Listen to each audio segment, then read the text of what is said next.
Vivendo no Mundo Espiritual. Psicografado por Vera Lúcia Marinzec de Carvalho. Ditado pelo Espírito Patrícia. Capítulo 4. Posto Vigília. De manhãzinha, saímos novamente, só que desta vez a pé. Andar pelo umbral é estranho. Se a colônia é uma festa aos meus olhos, o umbral, com seu ambiente angustioso e depressivo, é para mim uma visão terrível e horripilante. Sabia que muitos espíritos vagavam por lá, e, apredei-me deles, como também sabia que muitos ali estavam por gostar, o que achei tremenda falta de gosto, mas temos todos o livre-arbítrio, e cada um gosta de um lugar.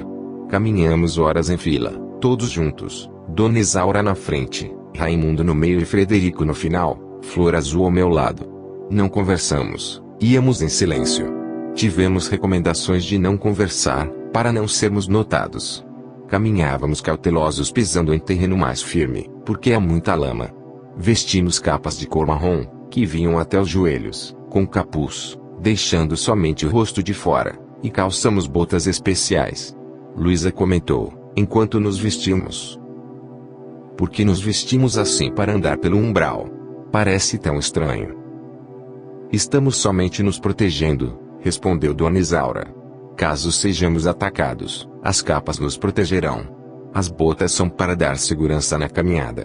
Ao caminhar pelo umbral, entendi o porquê de nos vestirmos assim. O umbral é sujo, tem partes escorregadias.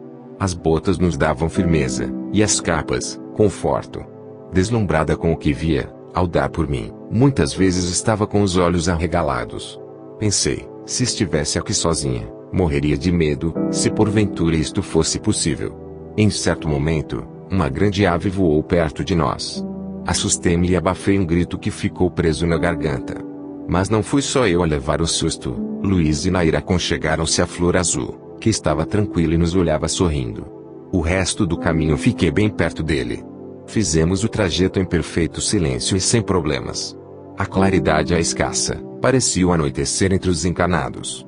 Sem muita neblina ou nevoeiro. De longe, o posto parece somente um muro, não se vê nada dele por fora.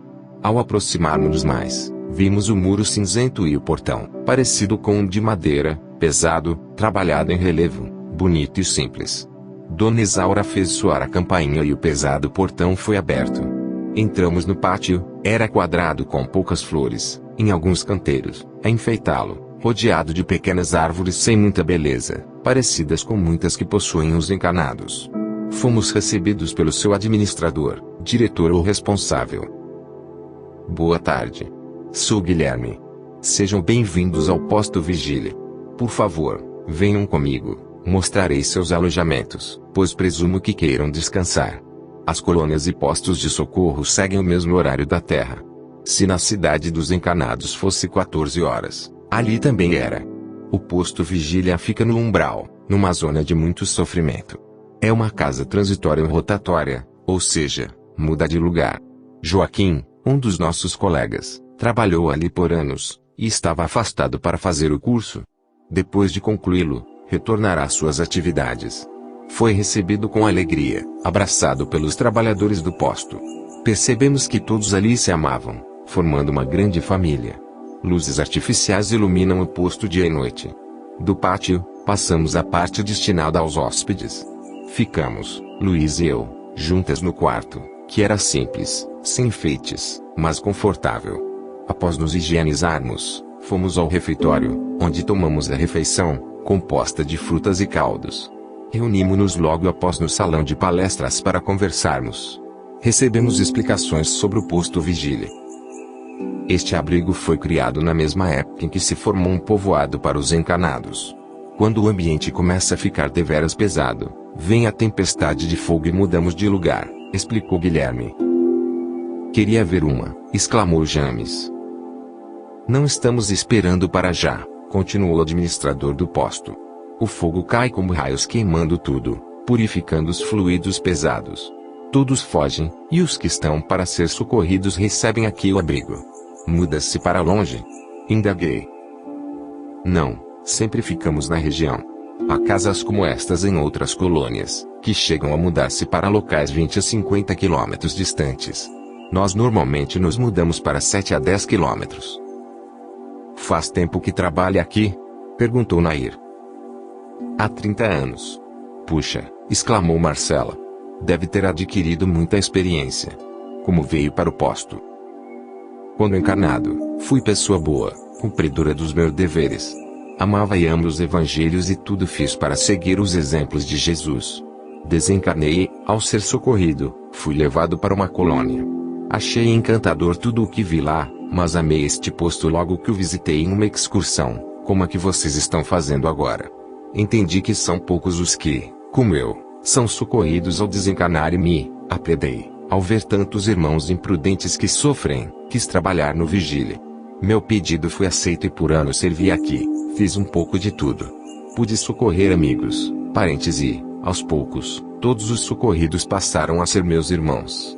Aqui aprendi a amar a todos, como Jesus nos ensinou. Tenho um amor especial por este recanto de auxílio.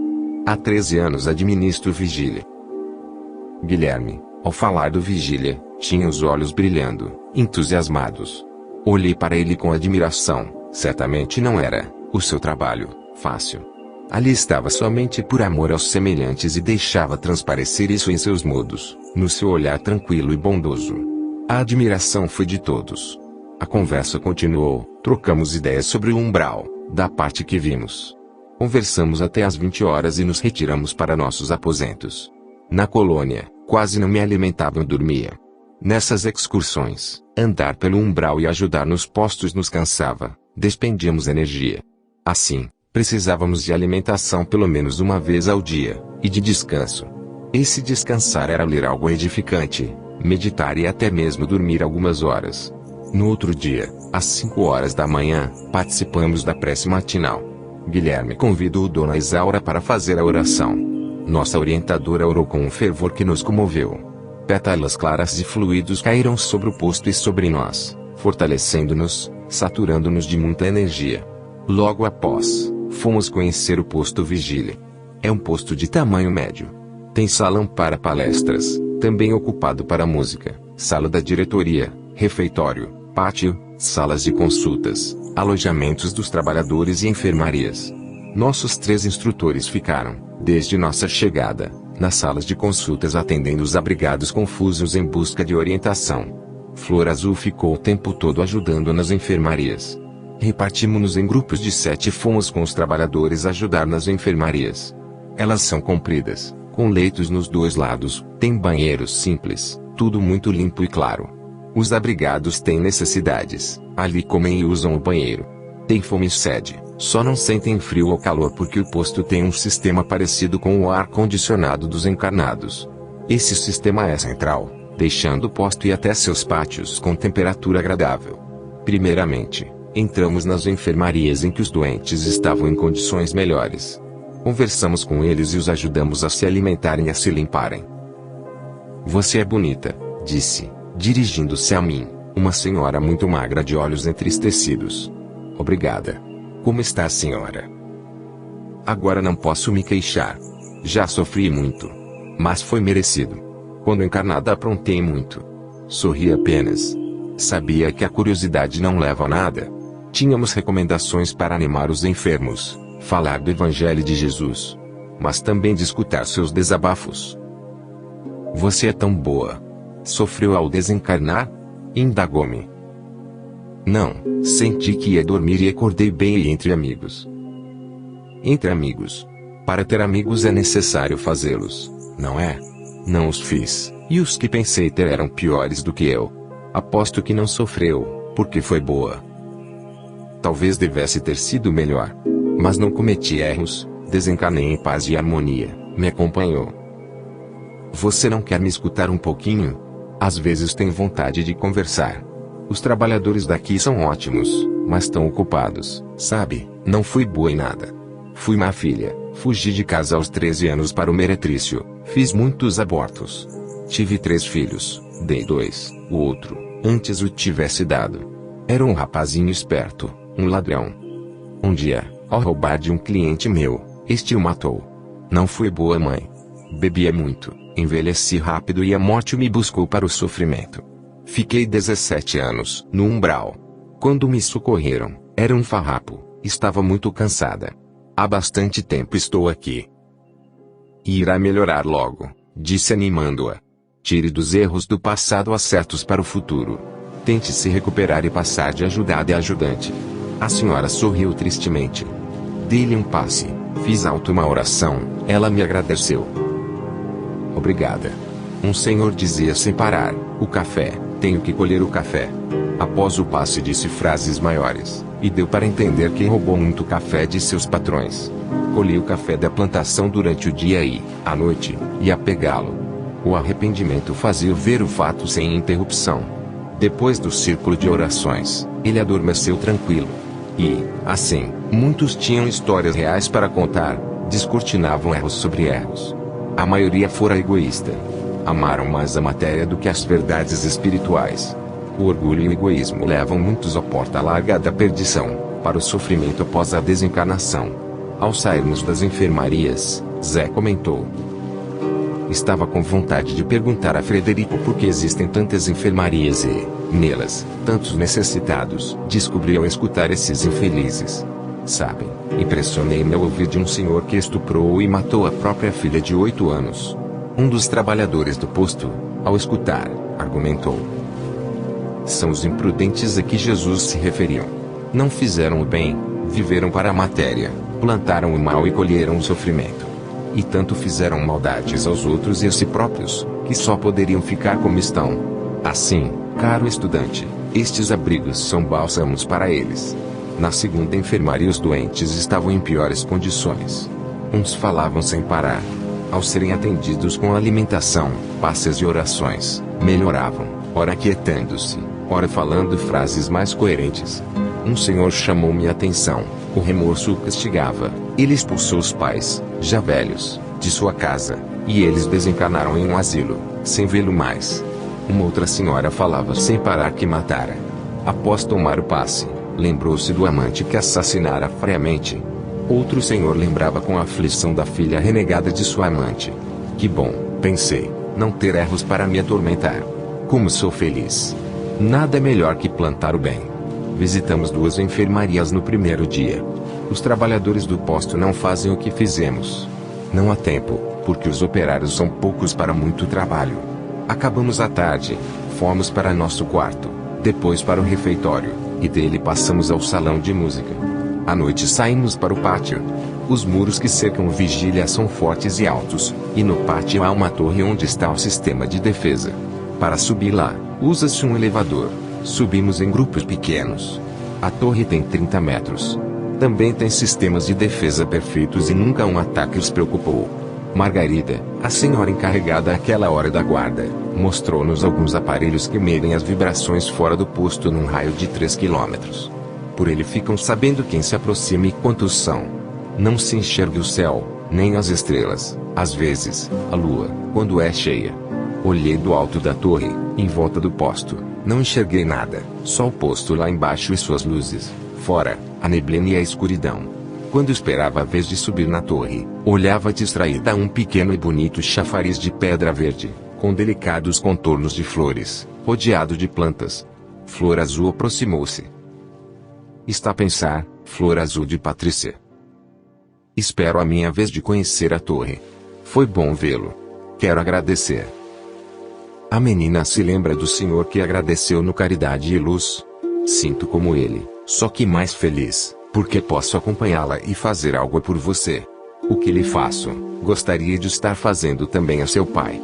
Muito devo a ele, ao grupo espírita e a você. Poder retribuir é uma graça. Sou seu amigo desde que você era encanada. Não me agradeça, faço isso de coração e com felicidade. Que bom ser sua amiga, Flor Azul. Ao termos bons amigos, temos tesouros.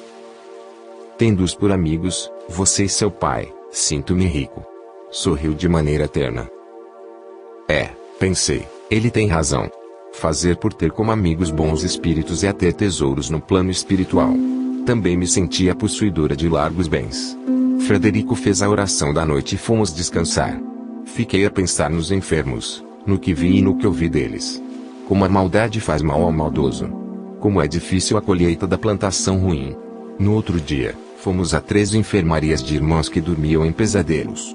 É triste vê-los. Uns ficam com os olhos abertos e parados. A maioria não fala, seus semblantes são de horror. Estavam todos higienizados e bem instalados e, nem por isso, eram agradáveis de ver. Eles ficam com as imagens dos próprios erros a lhes passar na mente, sem parar. Às vezes, gemem com aflição. Cuidamos deles com carinho, limpando-os, acomodando-os, dando-lhes passes e fazendo orações. Muitos, depois, ficaram mais tranquilos, melhorando suas expressões. O tempo que ficam assim é variado, alguns chegam a ficar anos, outros, meses. Quando acordam, passam para outra enfermaria. Os enfermos vão mudando de enfermarias até ficarem bons. Quando recuperados escolhem o que fazer, ou passam a trabalhar no posto, ou vão para as colônias estudar, ou reencarnam. À noite escutamos músicas. Uma trabalhadora do Vigília nos brindou com encantadoras canções. Chama-se Cecília, canta muito bem, tem linda voz. A boa música ajuda a refazer as energias. É sempre agradável ouvir canções em companhia de amigos.